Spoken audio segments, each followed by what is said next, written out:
حدیث میں آتا ہے، اور یہ مشکات شریف میں بھی حدیث ہے، مسند احمد ابن حنبل کے حوالے سے اور جامع ترمذی کے حوالے سے، حضور فرماتے ہیں، حارث اشعری رضی اللہ تعالیٰ عنہ اس کے راوی ہیں، انی آمرکم بخمس، مسلمانوں میں تمہیں 5 باتوں کا حکم دے رہا ہوں، اللہ امرنی بہن، ایک روایت میں یہ اضافی الفاظ ہے، اللہ نے مجھے حکم دیا ہے ان کا، اپنی طرف سے نہیں دے رہا، حالانکہ حضور کو اختیار تھا، آپ اپنی طرف سے بھی حکم دے سکتے تھے۔ وہ 5 باتیں کیا ہیں؟ بالجماعت والسمع والطاعت والہجرت والجہاد فی سبیل اللہ۔ کتنا بڑا مجمع اس وقت یہاں ہے، کیا میں پوچھ سکتا ہوں کتنے لوگوں نے یہ حدیث سنی ہے آج سے پہلے؟ ذرا ہاتھ اٹھائیں، کیا وجہ ہے؟ دیکھیے 5 چیزیں وہ ہیں جو ہم میں سے ہر ایک کو یاد ہے، حدیث یاد ہونا ہو اس کا ایسنس تو یاد ہے۔ بنی الاسلام علی 5، شہادت لا الہ الا اللہ وان محمد رسول اللہ، واقام الصلاۃ وایتاء الزکاۃ وصوم رمضان وحج البیت من استطاع الیہ سبیلا۔ کس کو نہیں معلوم 5 ارکان اسلام؟ اور کس نے فرمایا؟ یہ حضور نے، اور یہ کلام خبریہ ہے، بنی الاسلام علی 5، اس میں امر کا انداز نہیں ہے، خبر ہے۔ اسلام کی تعبیر 5 بنیادوں پر ہے، یہ حدیث ہمیں یاد ہے، اور جس کے کہہ رہے ہیں میں حکم دیتا ہوں تمہیں اور اللہ نے مجھے حکم دیا ہے، یہ 5 باتیں ہمارے ذہن سے نکل گئی، اس لیے کہ ہمارے ذہن میں اسلام کا تصور مذہب کا ہے، دین کا ہے ہی نہیں۔ ہم وہی سمجھتے ہیں کہ نماز، ایک تو یہ کہ ہمارے عقائد ٹھیک ہوں، نماز روزہ حج زکوٰۃ کا تقاضا ہو، اور کچھ جو ہمارے سوشل کسٹمز ہیں، عیدیں منائیں، جمعہ پڑھے، قربانیاں دیا کریں عید الاضحیٰ میں، بچے کا عقیقہ کریں، مردے کو دفنائیں کفنائیں، شادی ہو تو ایجاب و قبول کرائیں، پھیرے نہیں ڈلوائیں گے، بھئی یہ ہمارا دین ہے، ہمارا مذہب ہے، مذہب دین نہیں ہے، یہ دین کا تصور ہی نہیں۔ ہم اتنے خوگر ہو گئے محکومیت کے کہ دین کی اقامت کا تصور، دین کو غالب کرنے کا تصور ہمارے ذہنوں سے نکل گیا، ذہن میں ہے ہی نہیں۔ علماء کو بھی اجنبی سی بات لگتی ہے، یہ کیا بات کہہ رہے ہیں، یہ تو اجنبی سی بات ہے،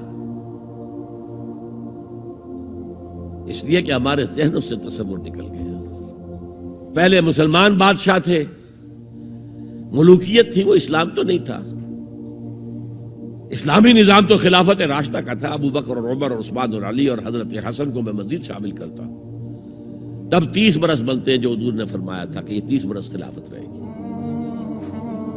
بعد میں تو ملوکیت آ گئی، یہ بنو امیہ کے بادشاہ تھے، چاہے خلفاء اپنے آپ کو کہلوائیں، بنو عباس تو بڑے بادشاہ تھے، شہنشاہ تھے، بڑے محل بنائے تھے، اور یہی حال پھر جن کو ہم کہہ دیتے ہیں عثمانی خلفاء، یعنی ترک بادشاہ اور شہنشاہ، ان کا بھی حال یہی تھا۔ اسلام کہاں ہے؟ اس کے بعد آ گئے انگریز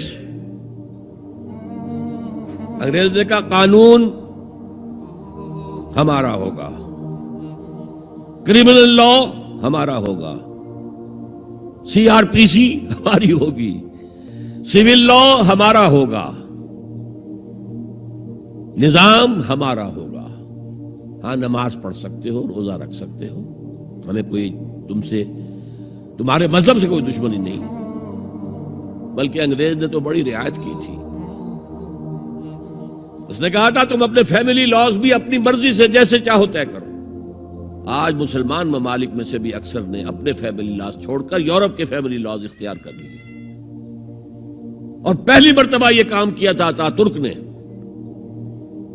اور یورپ کے اخبارات نے پھر تنزیہ لکھا تھا کہ یہ عجیب قوم ہے، کہتی ہے کہ بہترین قانون ہمارے پاس ہے، اور حال یہ ہے کہ فیملی لاز بھی ہم سے مانگ رہے ہیں، رومن لاز سے اخذ کر رہے ہیں فیملی لاز، یہ ان کا حال ہے، کہتے ہیں بہترین قانون ہمارے پاس۔ تو انگریز کے آنے کے بعد اب ہمارا علماء کا قال اللہ و قال رسول یا مدرسہ چلا لے. بہرحال انہوں نے بڑی خدمتیں کی ہیں. اگر یہ نہ ہوتا تو شاید ہمارے ہاں مساجدیں آباد ہی نہ ہوتی. کم سے کم علماء نے وہ پوزیشنیں جو ہیں وہ پر کی ہیں. ایک ڈھانچہ جو ہے وہ برقرار رکھا ہے, اس میں کوئی شک نہیں, ان کی خدمات ہے. لیکن انگریز نے تو جو بھی تھا صرف اتنی آزادی دی تھی, اسی کو ہم ذہناً ریکنسائل کر چکے ہیں. بس اسلام یہی ہے نہیں. اور آج میں آپ کو بتا دوں, امریکہ اور انگلینڈ خاص طور پر اور بقیہ عیسائی مملکتیں بھی بالعموم اسلام کے خلاف جو جنگ جاری کر رہے ہیں اور تیزی کے ساتھ یہ بڑھے گی, اس کا بھی معاملہ یہ ہے کہ مذہب کی حیثیت سے اسلام کے خلاف ان کی کوئی جنگ نہیں. جب بش کہتا ہے کہ ہم تو اسلام کے خلاف نہیں, صحیح کہتا ہے, سچ کہتا ہے. وہ یہ کہہ سکتے ہیں you have come here, you have purchased churches and synagogues and converted into mosques, did we object? تم یہاں آئے, تم نے چرچ خرید کے مسجد بنا لی, سینیگوگ یہودیوں کا خریدا اور مسجد بنا لی. ہم نے کبھی روکا تمہیں؟ تم نمازیں پڑھتے ہو, ہم نے روکا؟ روزے رکھتے ہو, ہم نے روکا؟ بلکہ رمضان میں وائٹ ہاؤس میں ایک افطاری بھی دے دیتے ہیں تمہیں, سیریمونیل. تمہاری عید ہے, بقرعید ہے, ہم کومیموریٹو سٹیمپس جاری کر دیتے ہیں, یہ عید کا جو ہے ڈاک کا ٹکٹ ہے اور یہ بقرعید کا ہے. تو مذہب سے تو ہمیں کوئی اعتراض نہیں, لیکن اسلام کا سیاسی, معاشی اور سماجی نظام nothing doing. We will not bear it. نظام ہمارا ہوگا. دین کی بات پھیلانا صدقہ جاریہ ہے. ثواب کی نیت سے ویڈیو کو شیئر ضرور کیجیے. جزاک اللہ.